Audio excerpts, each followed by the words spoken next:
You ever wonder what the real difference is between just a product and a brand that people absolutely love? Well, today, we're going to dive deep into the creative strategy that takes an object and gives it a soul, a personality that you can actually connect with. Okay, so how in the world do you get from this on the left, a perfectly nice handbag, but it's just an item, right, to this on the right, a character that feels alive, like it has a whole story to tell? I mean, that is the million-dollar question. Well, probably billion-dollar question in branding, and we are about to unpack it. Right. So let's start at the beginning.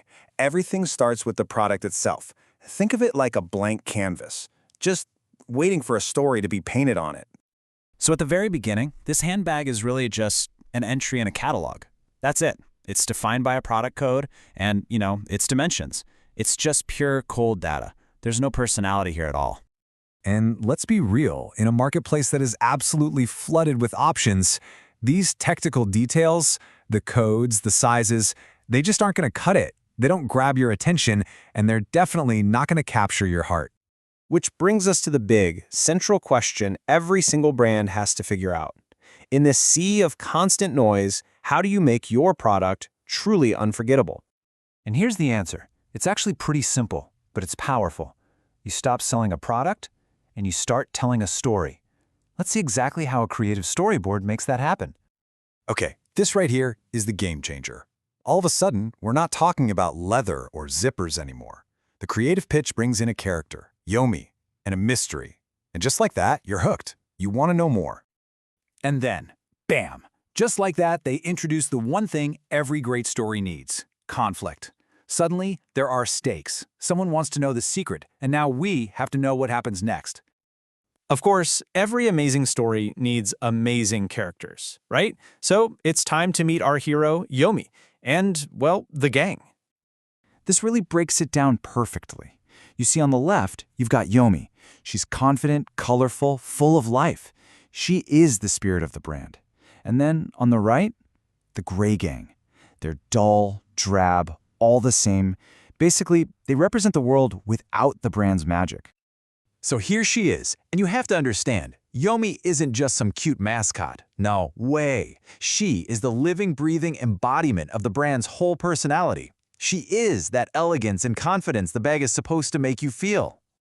And here's the other side of that coin, the Gray Gang. I mean, what a brilliant idea for a story. They're the perfect contrast, right? They represent that bland, boring, colorless world. And it's the fact that they want to know Yomi's secret that makes her, and of course the bag, so much more desirable. Okay, so we've got our story, we've got our characters. Now let's see how this all gets brought to life, going from the script page to the actual screen. So the storyboard opens with this scene. It's simple, but man, is it effective. Yomi's walking confidently down a colorful street, her bag shining. It immediately sets up her character and her world. The key things to notice: confidence, color, and that shiny, elegant bag. And would you look at that? I mean, wow, the translation from just words on a page to this visual is, well, it's perfect. This whole Pixar-inspired style just makes her world pop. You can almost feel the warmth and confidence coming off the screen, which is exactly the feeling the brand wants you to have. Okay, next scene. The storyboard starts to build that tension. We go from that bright, open street to a dark alley. The whole mood shifts, The Gray Gang steps into the picture, and their eyes are locked right on Yomi and that bag. And this shot just captures that feeling perfectly. Look at the contrast here in the lighting and the colors. It's so stark. Yomi is in this beautiful pool of warm light, while the Gray Gang is watching from the dim, cold background. It's a classic storytelling trick, right? Light versus dark, special versus ordinary. All right, so we've seen the creative side of things. Now let's pull back the curtain and talk about the strategy behind it all. This is where the real magic of marketing comes in. The entire story, everything we've seen, has been building up to this one question. The Gray Gang is dying to know, and if we're being honest, so are we. So, what is the bag's real secret? What makes it so special?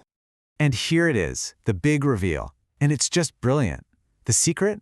It isn't a feature. It's not some special kind of leather or a hidden pocket. The secret is a feeling. It's pampering, softness, and elegance. See? The brand isn't selling you a bag. It's selling you an emotional experience. So, let's just quickly break down the key strategic takeaways here. Number 1, you've got to transform your product's features into emotional benefits. Turn specs into feelings. Number 2, create characters that really embody your brand's values. And 3, use storytelling. Even a simple story with a clear conflict to build a world around your product and make your message stick. And really, that's the whole point. Every single product out there, no matter how simple it seems, has the potential for a great story. So the final question I want to leave you with is this. What story is your brand just waiting to tell?